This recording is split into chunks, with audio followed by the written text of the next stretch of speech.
kind of view these exhibitions sometimes as not the end of something, but a beginning of some sort.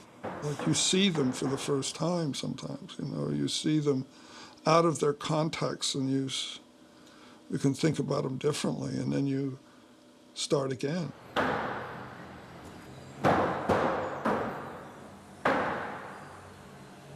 The activity of spinning, which is part of a number of those pieces at the Whitney show, like the spinning room, that piece was developed about the same time that I began the early spinning tapes where I would spin.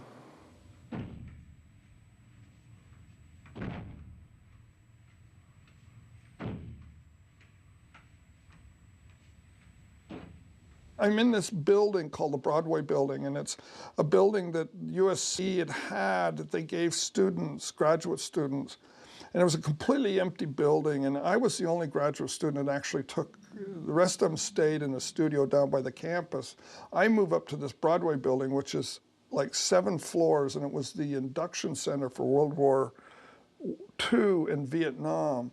And it was a 7-story building completely empty, and I had this whole building to do whatever I wanted in. I think it's called face painting white line. I don't remember how the idea came to me. You spend your time in a kind of ball of ideas or something, and maybe it comes to you all at once, or maybe you get a glimmer and then you develop an idea.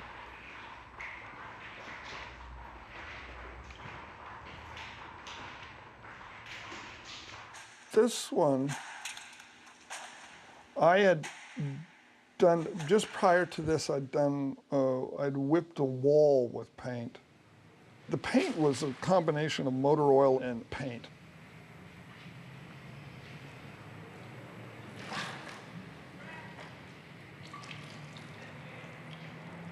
Although I think I really wanted to paint the whole window black. I didn't go that far. That was a plan, but it didn't happen. Ran out of paint, and that was it. I didn't go back and finish it. The window stayed like that for years.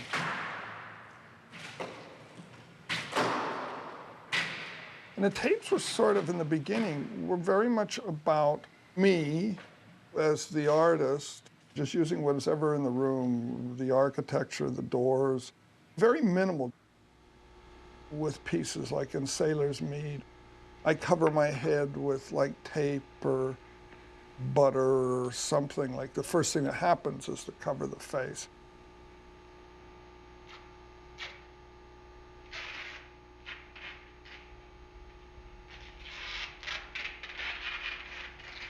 Where the other ones where I'm spinning, it's me, Paul McCarthy, making an artwork. It's, you see my face. It's clear who I am. And these other ones, the persona happens, and the persona usually started with a kind of mask or some sort of costume.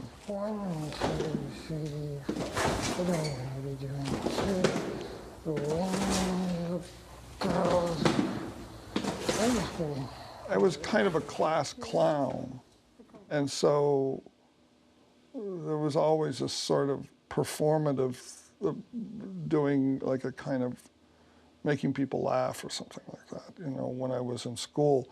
I've never really equated that with the performance work that I began to do in the 60s. Okay. Okay. What I don't want to think about you.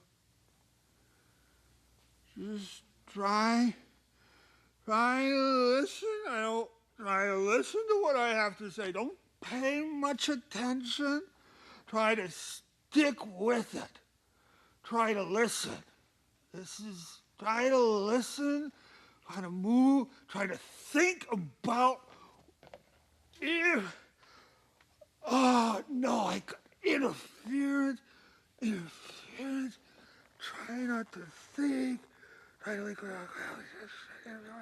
The one thing I was really, as a kid, I was really involved with building like huts, children's huts and kids' huts, you know, and tree houses and underground. Like that was a big part of my. I think I grew up where you could do that pretty easily because there was a rural area right where we lived, so it was easy to build huts, and there were always subdivisions being built around so you could get the wood that you needed. So there's a whole thing about constructing architecture, I think.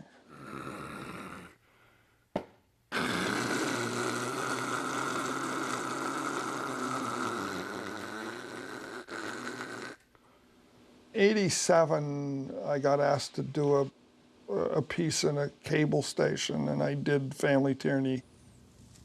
He hasn't done what he was supposed to do. He's been a very bad boy. Hey, wear this. Wear that, boy. That's what you need to wear. You wear that. It was also at that point that I knew Mike Kelly, but didn't know him really well. We'd kind of met a few times, and I asked him to be in this piece. I liked his work. I thought there was a connection, so he just came to the studio. It was all improvised, the whole thing. No, hey, boy. I remember at the time, you know, the having children and then seeing myself almost standing in my, you know, in a relationship with one of my kids or both of them, standing in front of them, being in the same posture and saying the same thing that my father had said to me. Although it seems to be about the conditioning of children, it's actually more of sort of that we are that. We are conditioned into our reality. I mean, it was kind of like struggling and thinking about those things. And then this piece happened, and then just sort of extrapolating that into who I am and, you know, breaking out of a conditioned attitude.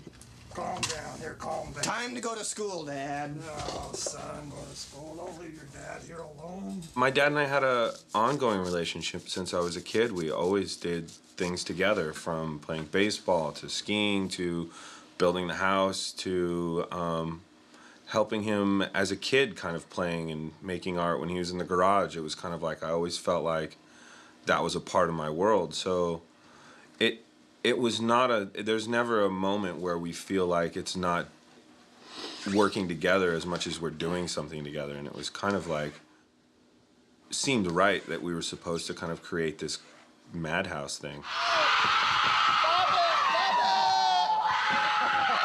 Oh, yes!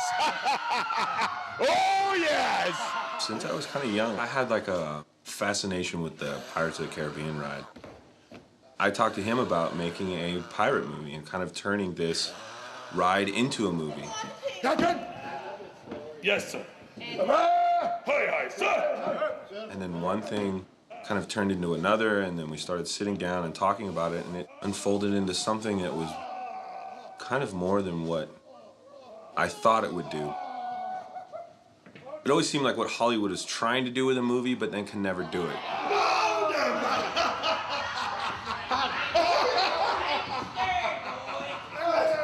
You know, as artists, you think in terms of a space, like an object goes in a space. So it's much more likely for me to think in terms of the setting for the video as a space where it's presented. I don't think single channel where you sit and face it. In these settings, you end up with 20 channels in the same room. They become like big paintings. Sometimes I think this is closer to painting than it is to filmmaking, which thinks narrative, where the painting constructs maybe a narrative in the frame, but it's a different type of narrative than what we think of as film narrative. And that's the difference between making art and making entertainment, is I don't care. It's not the same situation. It's the explorations of ideas.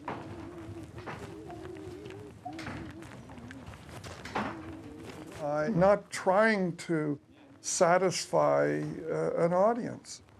And that's where this thing where art is always equated with this audience, and what is your responsibility to the audience? My responsibility is to the ideas.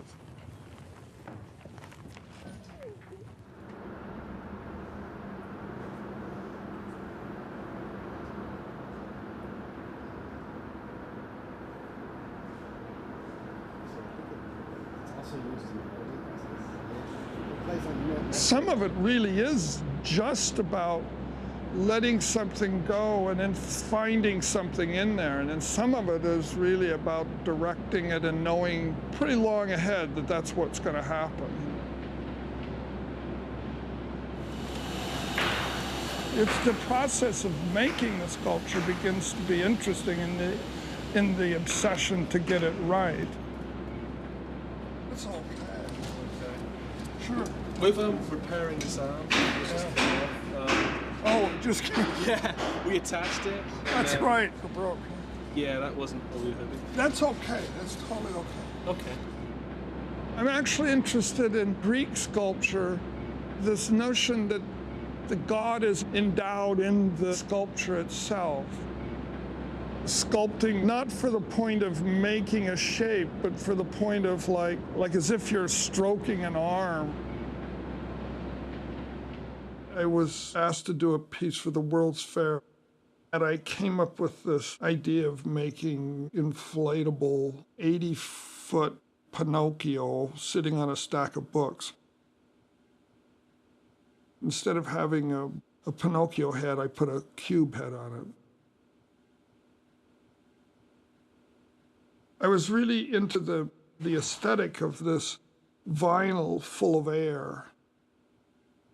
I mean, there is something about being able to make this giant object that is ephemeral in a way, in that it blows up, it's full of air, kind of exists there for a short period of time, and then kind of makes an image for people and then is gone.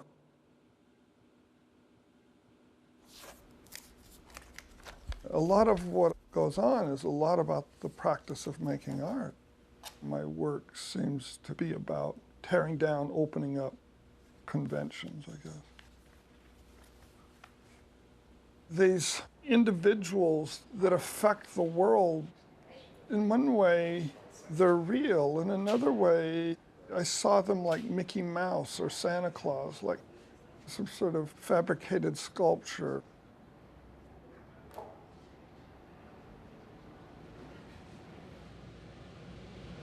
Pieces recycle into other pieces, pieces get used because they're in the studio.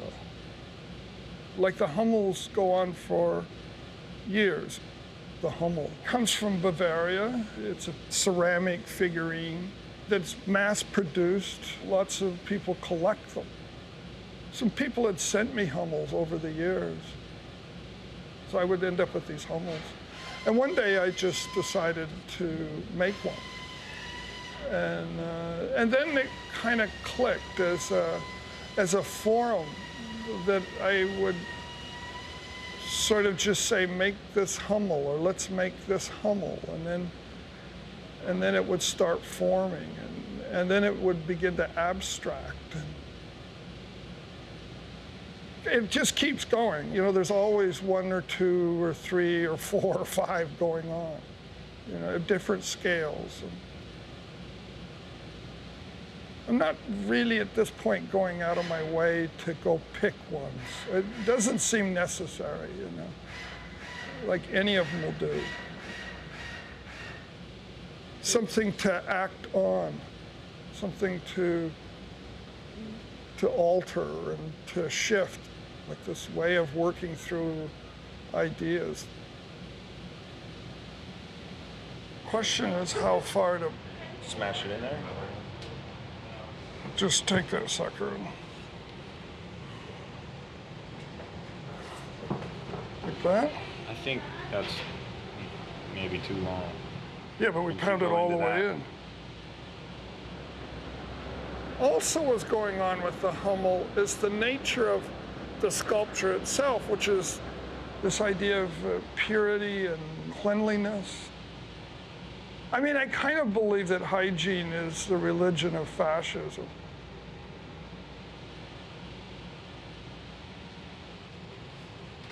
I think you just do it. Just do it. You're going to have to hold the head, but do you think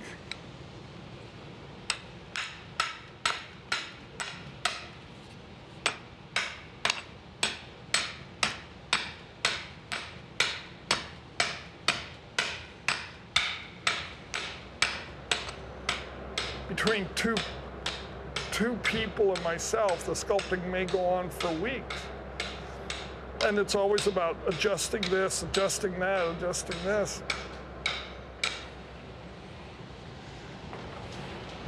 More?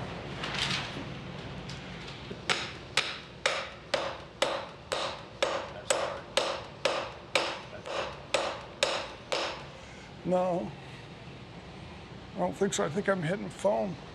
Keep going then.